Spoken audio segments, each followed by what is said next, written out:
difficult when it comes to these international relations, because there are tax issues involved. Who pays taxes where? What are you allowed to take the profit out of the country? Are you allowed to take the full amount of profit out of the country? There are different regulations, different legal regulations, which makes it difficult at some stage. You cannot say, okay, this car is produced there, and there had been British workers, German workers. It is as well very difficult in taxation. You have to keep this in mind and look really then in every individual case. It's really important as well because this affects then, of course, comparative studies. If you say GDP in country A, GDP in country B, you have to know exactly what is going on there, what is going into it. This means in many cases as well that we cannot be entirely sure, and this means as well in many cases that we have to be careful. It is a measure of economic activity. It doesn't say anything about what happens, who is profiting by it. But this profiting by it, who gains from it, has another dimension. And with this I come to some absurdities, where we look at the figures, and we will easily see that they are, by and large, misleading, or at least they can easily be misleading. So, 4 points. Benefit of a car crash, environmental damage, where is my carrots gone, and the arts. These are the titles of the subsections. And first, there is another question that is the meaning of the genuine GDP contribution. And here I refer to Mary, who is actually a single mother who does not work and depends totally on unemployment and other benefits. Page 442 in chapter 17 in the book you all have. If you don't have it with you, go back to it at home. So, suppose Mary is a single mother who does not work and depends totally on unemployment and other benefits. Something we have to know. Can you contribute or listen? There is some information. There are 2 pieces of information in it. The one says something on Mary. What does it say on Mary?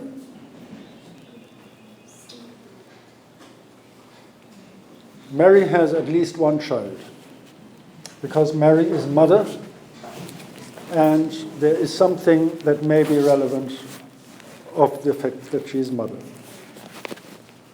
She depends totally on unemployment and other benefits. This is something we have to know. This kind of payment is not part of GDP.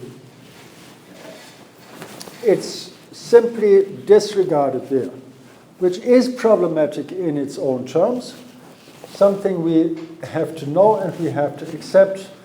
It is as it is. As will be explained later in this chapter, payments such as unemployment benefit are not counted as part of GDP because no service is provided in return. She gets the money, she doesn't do anything for it in economic terms. She looks after the children. It's not relevant for us, as we will see. She is citizen of this country. It's not relevant for us in terms of GDP. As said, Mary will, of course, spend a lot of time looking after her children. but this work is unpaid and not counted as part of GDP. Hence, Mary contributes nothing to the official measure of GDP. That's the other side. What she gets doesn't count. What she contributes doesn't count either.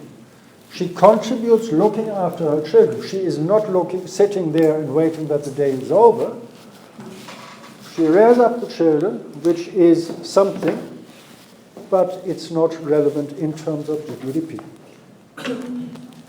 Now, suppose Mary finds a job at 500 euro per week and pays a childminder 200 euro per week to look after her children.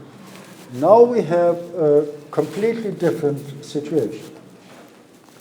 As conventionally measured, this adds 700 to GDP. Right? 500, she gets 500 income, and at the same time somebody else gets 200. 500 plus 200, 700. Mary's income plus the childminder's income. However, the childminder has taken over Mary's previous unpaid work, which was not counted as part of GDP. And now comes the decisive point, and the total supply of childminding services has not increased. Let's say she works now 8 hours. Previously, she looked 8 hours after her children. Now, she does not have these 8 hours available to look after the children, but somebody else does it. 8 hours childminding, done by Mary in the first phase, done by somebody else in the second. 8 hours are 8 hours, right? It's not changing, the childminding service is not changing because she works in a factory now. This still leaves 8 hours for the children, looking after the children. So hence, while Mary's job represents a genuine increase in GDP, paying the childminder does not. It simply transfers activity from the unpaid to the paid sector. So in terms of calculation, it contributes. But there is no genuine increase by this work. This is simply something she did before, and now somebody gets paid for it. It doesn't matter. What increases where you have this genuine increase is the 500, the work she does for 500 euro, which had not been done previously, so the assumption by somebody else. So she does not take over the work from somebody else, but this is new work. This is an important point.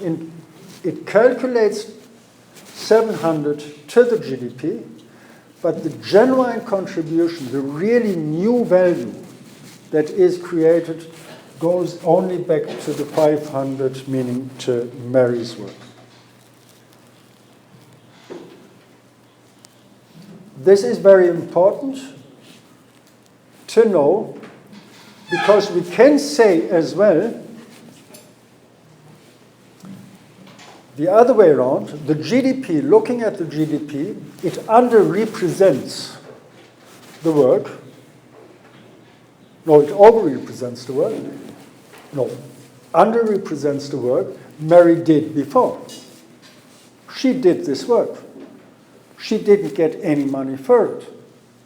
As I said, welfare allowances, all this doesn't count. But now somebody else gets this money for the same work.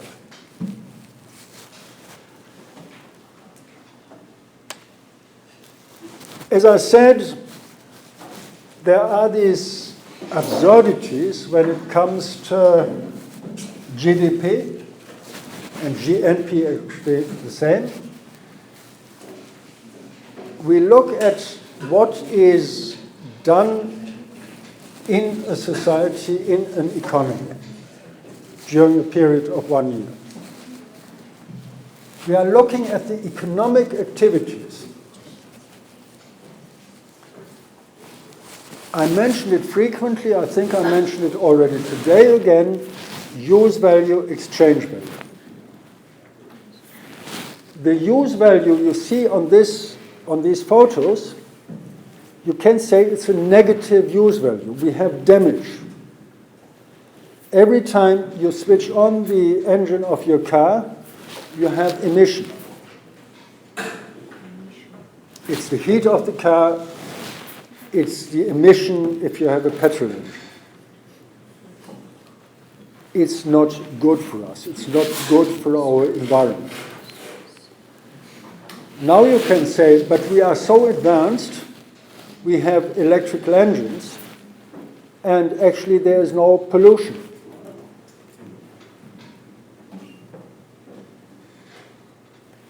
If you look at the advancement, technological advancement, I have had a car years back.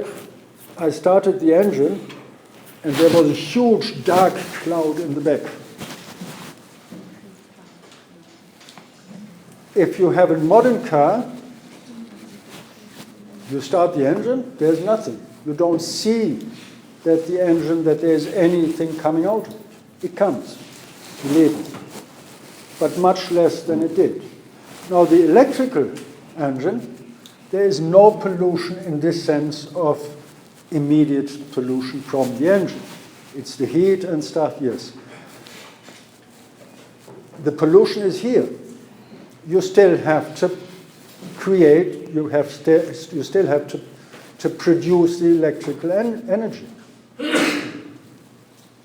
It's not coming, sometimes it's coming out of the sky when there's a thunderstorm, but this is not what we are talking about. We are talking about producing, systematically producing electrical energy, electrical power that is then fed into the cars.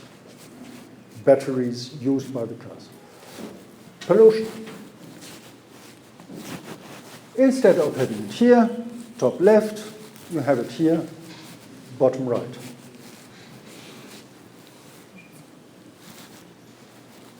Another thing, oil spillages, just waste thrown away.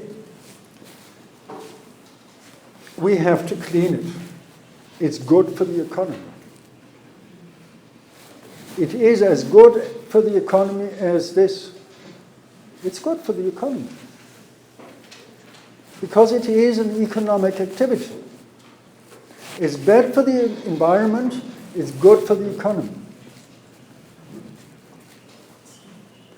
As economists, we usually, first and foremost at least, we do not think about the consequences. If we have to pay for it, then we think about it. As long as we, as individual enterprise or as individual customer, do not have to pay for it, we don't mind, as economists. And this is why you have in economics always this reference to cost benefit, to incentives.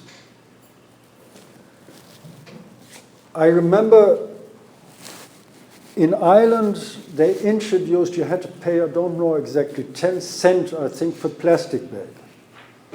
If you went shopping,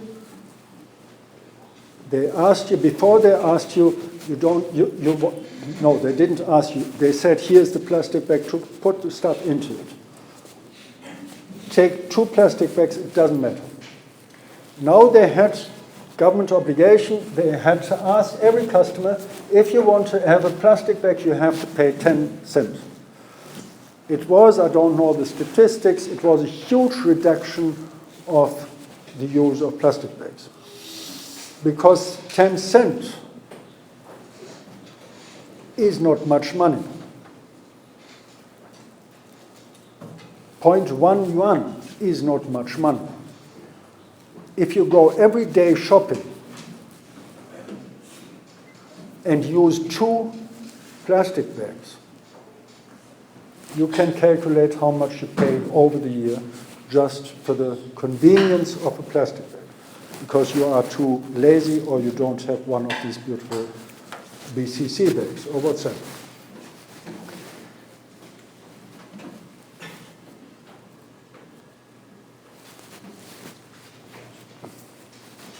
It's macabre, it's sarcasm of economists. This is good for the economy. Natural disasters. They destroy cars, they destroy houses, and we all have to repair it, replace it, build new houses. Good for the economy.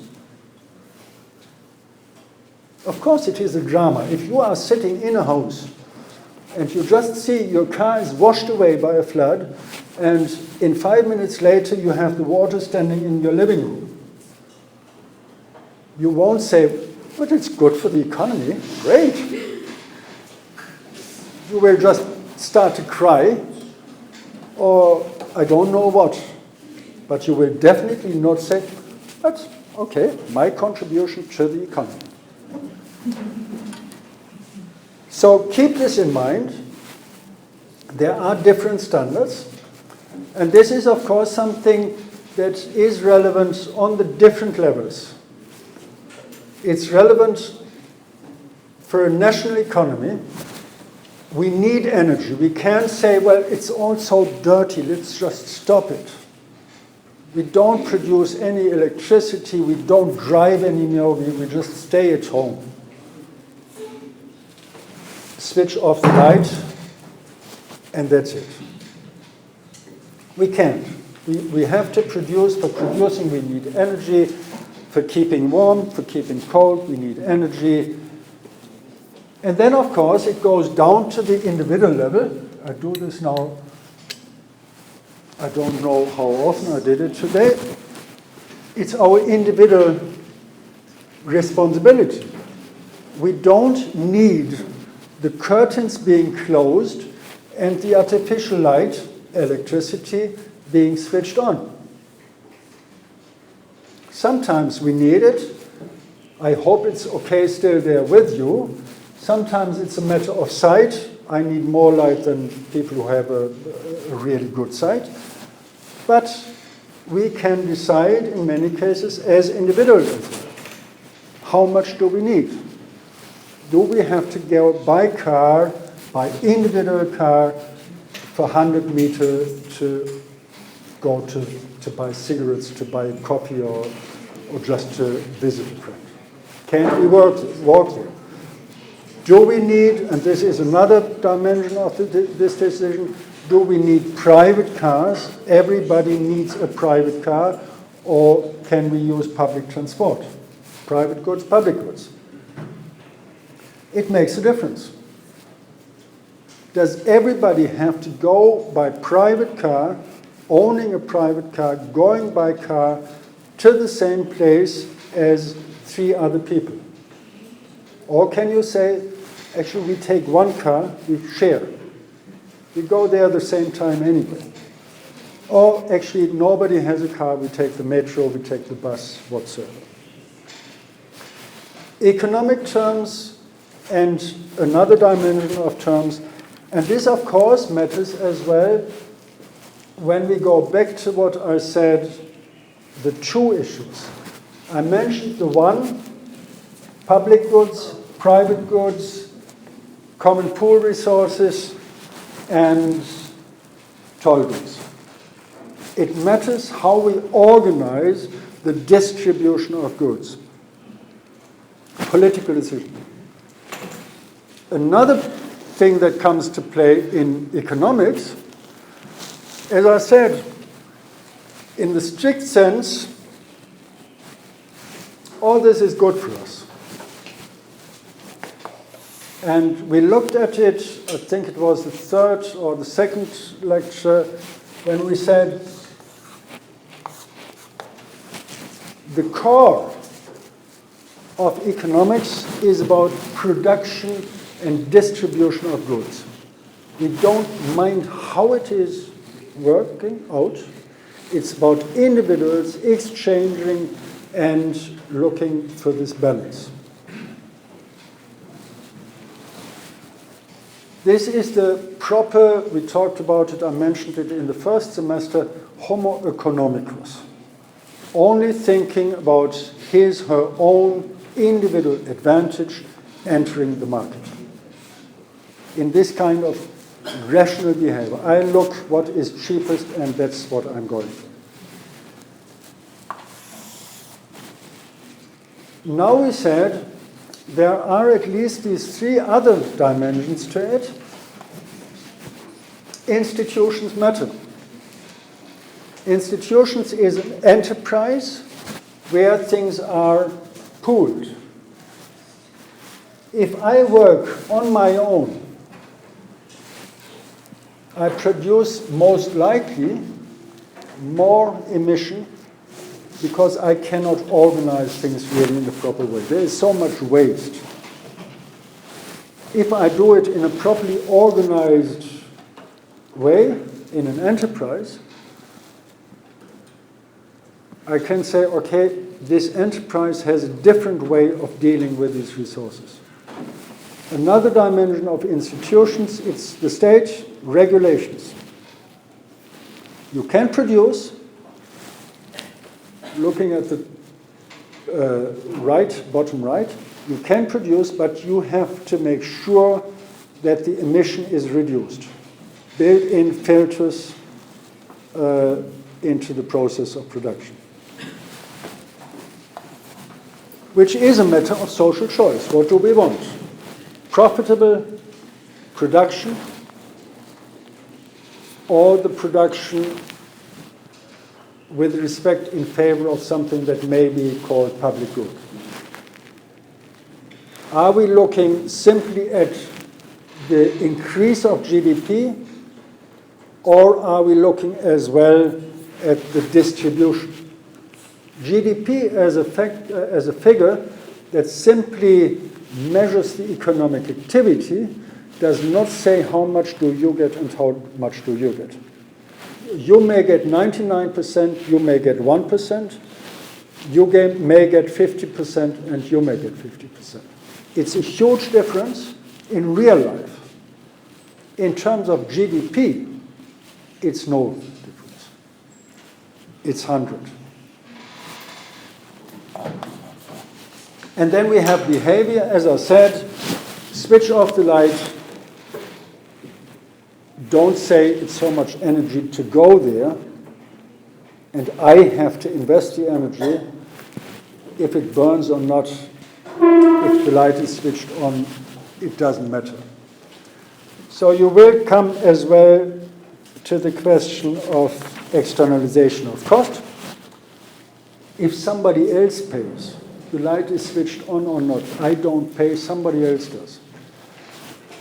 If I produce waste, but somebody else has to look after it, fine. Again, cost-benefit incentives matter. And the question of institutions and social choice matters, public choice. What do we want? Simple growth, equality, environment protection, or what? As I said, absurdities. What is with the car crash? Car crash is good or not good?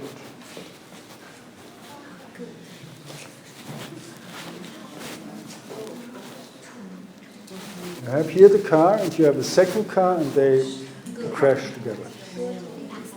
Excellent. It's good or not good? It's good, exactly. A car crash it's absurd, it's macabre, it's good for the economy. And of course, what you do, if you crash a car, make sure that nobody is hurt, but take an expensive car. An expensive car is really, really, really valuable. To repair an expensive car is such an effort. You contribute so much to the GDP. if you have a small cheap car, it's worth it. The repair of this car costs probably as much as a cheap car.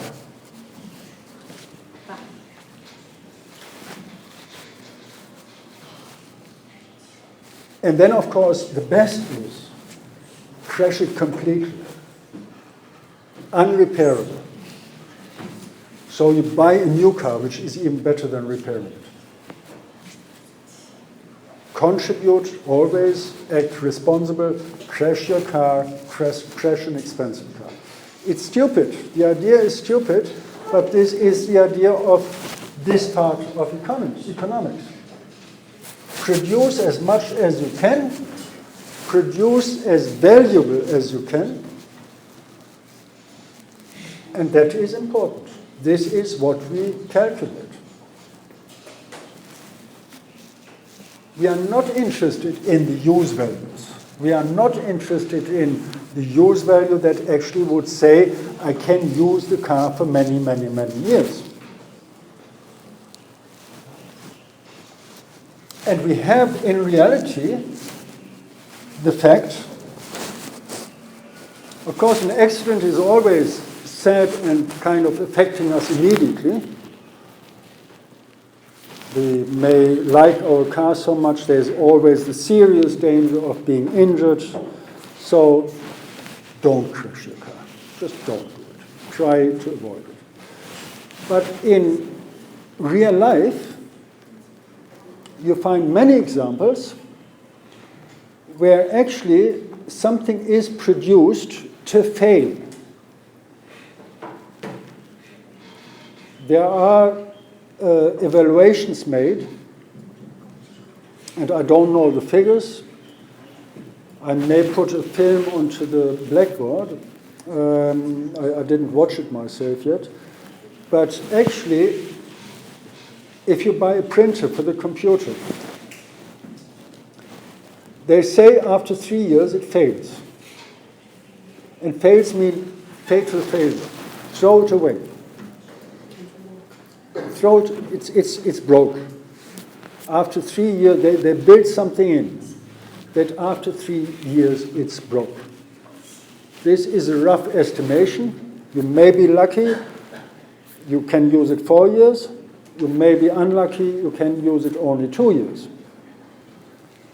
But what they say is they build something in that it doesn't last very long. They could make it last longer, produce it in a better way, but they are not interested. I personally have had this experience when I have had a problem in my house with a sink, a tank with the water. And I just moved in, called my plumber, said, John, listen, I have a problem. The water is leaking. I need your help. John came, did a good job, and actually said, you know, there's no point in repairing it. I have to replace it due to the material and then. I said, okay, bad luck. You know, you get the money anyway. But I have my peace of mind. I have the water sorted out. I think it was about 12 months later. Telephone, John, I have a problem. He didn't say, I know. But the tank was broke. Damaged again. So I said, listen, it's a little bit annoying, but anyway, what can I do? It was a Saturday or whatever. I needed this thing repaired and replaced, and he did it. I paid the money, and I don't know, 9 months later, perhaps 13 months later, John, problem. He came, and I said, listen, is there anything wrong with the water? Is it so aggressive that it always destroys my sink, my tank? No, he said. But listen, this 12 months is a short period for such a thing. I don't want to get you here every 12 months and pay my, I don't know what, 100 euro. can't they use, or don't you have a tank in a different material? He said no. They produced it from plastic. They did it more or less short period of time.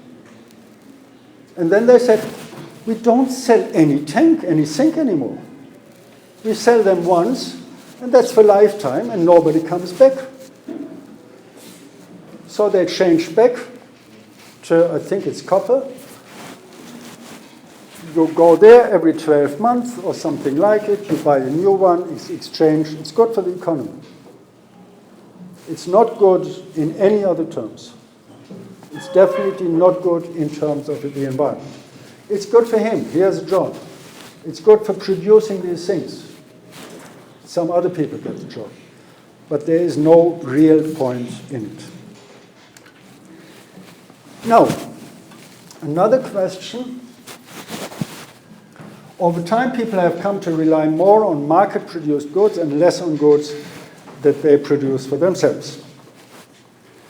We talked about Maslow, we talked about Mary getting a job and other stuff.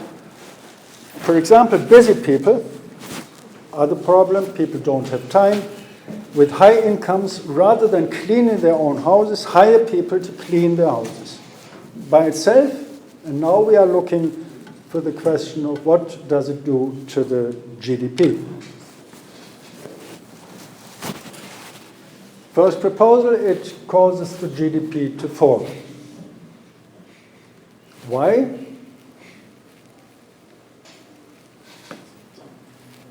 They have to pay from their income. So they get basically less income than they would get if they keep the income and clean the house.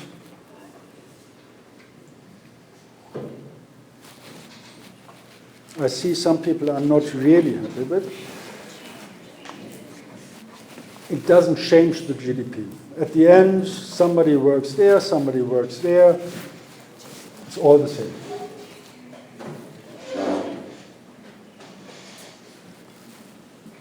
But we have had this case, 500 euro and 200 euro is 700 euro. So there must be something. Quality matters. Of course it matters if somebody cleans the house, the accommodation, the flat, and does a really good job, better than I do, or I pay somebody and this person messes around and I could do it much better. So depending on the quality, it matters what happens to the GDP. But if you remember, we talked about quality. We talked as well today about quality, and we said it doesn't matter. We are not interested in healthy people, but we are interested in health care services. Whatever the effect is. We are not interested in work-life balance. People, if they work and go home and then they have to prepare their own meal. What a stress. Go out for a meal or get somebody to clean. So you have more time, more spare time. We are not interested in this. We are interested in whatever is transferred and paid for. So the genuine, coming back to this question, the genuine increase of GDP is not really of interest for us. For us is of interest what actually comes out of it, and this is that the GDP will rise.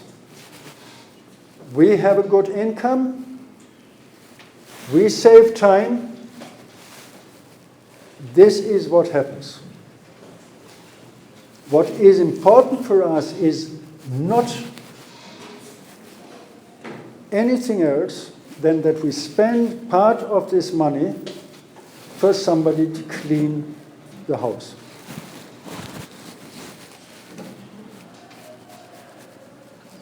Quality issues, not of any interest. Content, not of any interest. Use value, not of any interest. Exchange value. Use value, of course. I would not give you, whatever it is, 200 euro, and say, thank you, you're a nice person, and I clean my house. I would give you the 200 euro and say, you clean my house first. In economic terms, this is what happens. Nothing else. If you don't clean it, I may say, still, you're a nice person, I give you the 200 euro, but that's not relevant for us here. Carrots. This is heaven of carrots. Imagine you are vegetarian, you are sitting in this heaven of carrots. You immediately think it's paradise.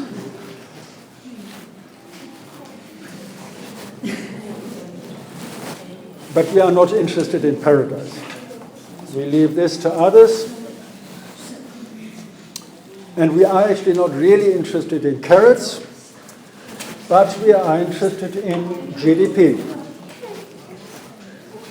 Now, the carrots are not falling from heaven.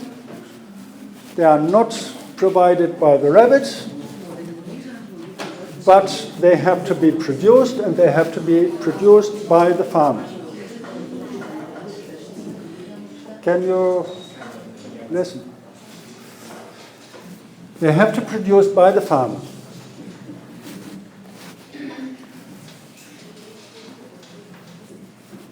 I don't know your grandmother. I don't know if you know my grandmother. But let's assume she is a nice woman and she loves me, and I love carrot cake and say, Granny, I'm coming over the weekend. I would love you to make a carrot cake for me. Ah, of course. Of course you'll get your carrot cake.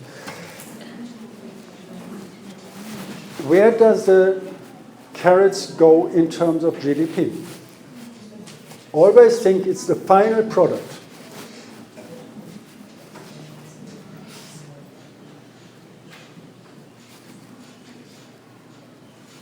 People's satisfaction or body need?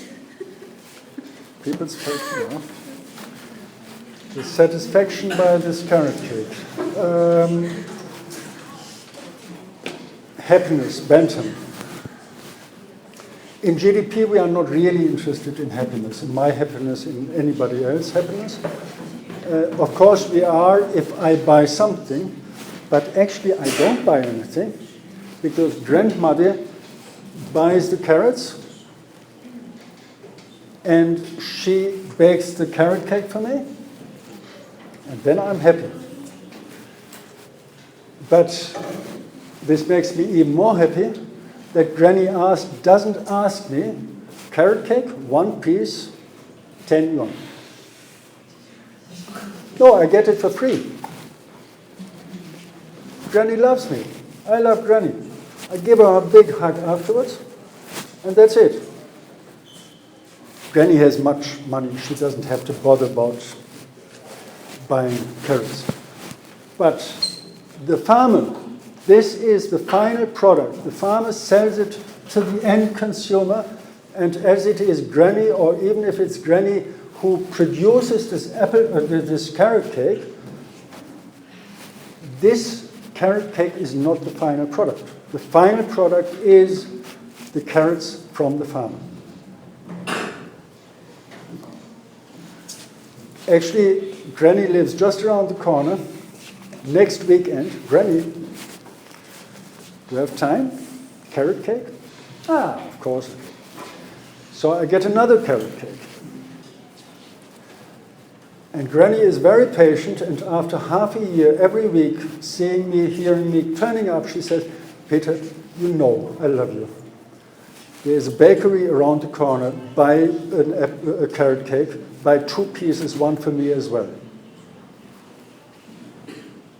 Now we have a problem with this, because the farmer does not have the final product of carrots, but the final product is the carrot cake.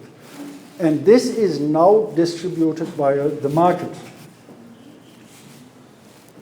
The carrots are not final product. They had been final product when Granny bought them. Even if she did this thing with the carrot cake. Now it's the bakery. It's a professional business, and they do this, and this counts for the GDP, final product. I said a little bit of arts. I don't know if anybody plays an instrument and possibly started even as a very, very small child, playing the fiddle, singing, or whatsoever. It's great. I don't know. Anybody here playing an instrument? It's so much fun. And it educates you, you are disciplined, you learn about music. And for us as economists, it's pretty useless. We are not interested in it. This guy, street musician, busker, he does it on the street, makes his own living, and is happy with it. But again, the same story, it doesn't count for the GDP because it is not relevant, it's not a job in terms of the employment. This guy has a job, it's a proper employment, it's a professional activity, and this is what counts. Again, we have the same story. It may be even that he stands during the daytime here, plays the same music. We are not interested in it. If it is in the concert hall and he does it as professional and gets paid, then it is relevant. Again, genuine or not genuine, this is the question. Now a final question, and this shows a difficulty we have when it comes to determining the value of something. So the simple question, you remember we talked about apples, bananas, and shoes. How many apples and bananas can we put into the shoe? Now we are a little bit further in studying economics. Now we are looking at the gigabytes into the horse. So what do we need? Horses, of course.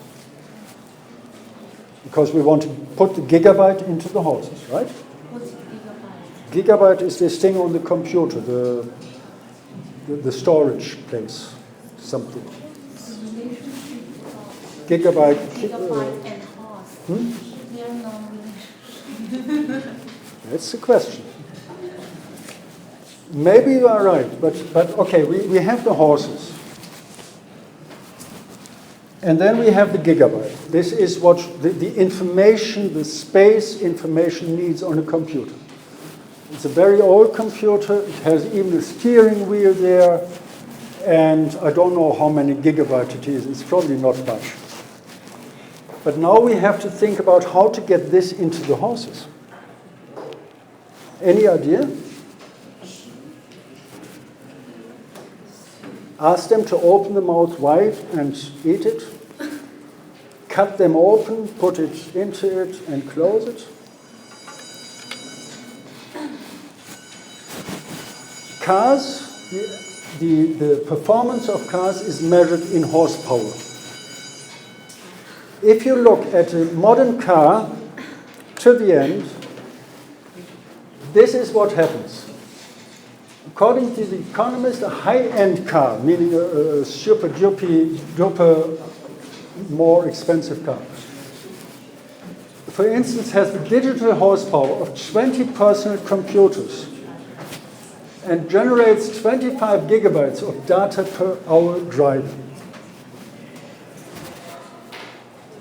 Information, the GPS, the brake system, which is not just a mechanical issue, but it is information you exchange with the engine. to say, I have to stop now, push it, but I have to stop as fast as possible, but at the same time, the wheels should not block information. Meaning, we have to rethink, to some extent, the entire meaning of what happens when it comes to measurement. It's not simply the product we have and a certain use value. It is not simply the exchange value. A car is a car, of course it is, but we have to look at what is in the car, what is really making up the performance. This changed tremendously. Some people say the first manned thing they sent to the moon had less computer power than a car. So this means as well, when we come to rationalization, when we come to factors of production, that we have to look at these things as well and to consider the wider concept. So I'll end here. It is important, it will make sense at some stage. It's at this stage more or less a hint. Don't look at the product, don't look at the surface, but look at really what it means as well in economic terms. These cars are so, their performance is so high. Even if you have a scooter today or a motorbike, the performance is so different to what we know from history that we have to think about it, not just there is a car standing and that's it. But that's it for today, so thank you very much and see you sometime. Thank you.